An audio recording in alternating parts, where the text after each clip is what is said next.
बालपणापासूनची घट्ट मैत्री, वर्षानुवर्षांचा विश्वास आणि तेथून झालेले कोट्यवधींचे आर्थिक व्यवहार अखेर गंभीर वैरात बदलून थेट जाळपोळीपर्यंत पोहोचल्याची खळबळजनक घटना सीबीएस परिसरातील जुन्या एनडीसीसी बँकेसमोर सोमवारी 5 जानेवारी रोजी रात्री घडली.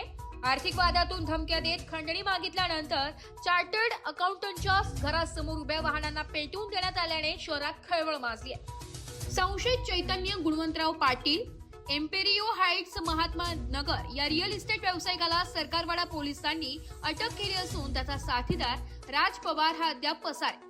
फिर्यादी रुची सुराणा व त्यांचे पती हर्षद, राहणार आशिष बंगला, जुन्या एनडीसीसी बँकेसमोर सीबीएस हे सनदी लेखापाल चार्टर्ड अकाउंटंट आहे. हर्षल व संशयित चैतन्य पाटील यांची बालपणापासून मैत्री होती. सन 2015च्या सुमारास दोघांमध्ये सुमारे 1,80,00,000 रुपयांचे आर्थिक व्यवहार झाले होते. हे पैसे कालांतराने परत करून व्यवहार पूर्णतः निकाली काढल्याचं फिर्यादीत नमूद आहे.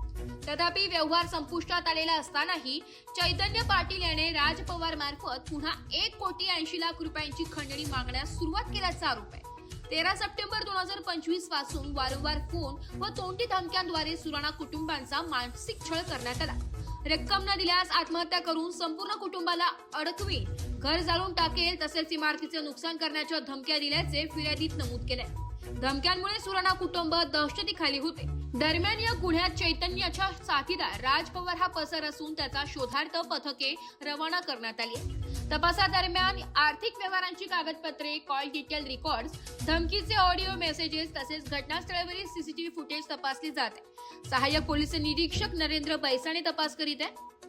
सोमवारी दिनांक 5 जानेवारी रोजी 11:15च्या सुमारास हर्षल सुराणा घरी नसताना चैतन्य पाटील येथे आला.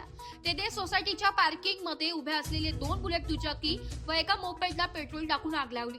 या जाळपोळीत वाहनांचे मोठे नुकसान झाले. आगीमुळे काही काळ तणावाचे वातावरण निर्माण झाले.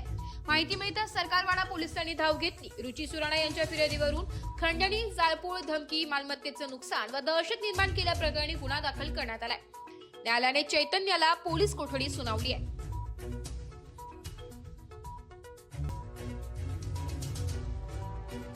एस मराठी न्यूज साठी नाशिक शहर प्रतिनिधी नाशिक.